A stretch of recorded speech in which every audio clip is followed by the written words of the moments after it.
Монгол орны генетик нөөц түүнтэй холбоотой уламжлалт мэдлэгийн мэдээллийн санд хэрхэн бүртгүүлэх вэ? Бүртгүүлэх гэсэн товчон дээр дарж орно. Нэр, овог,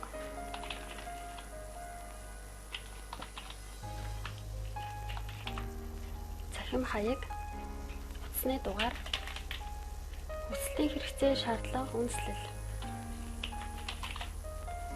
Мэдээллийг бөглөөд илгээх товчийг дарна. Адмын эрх бүхийг хэрэглэгч хандах эрхийн хүсэлтийг хэрхэн хянж зөвшөөрөх вэ? Хүний дүрс бүхий тэмдэгтээр очиж хандах эрхийн хүсэлтүүд хэсэг рүү нэвтэрч орно.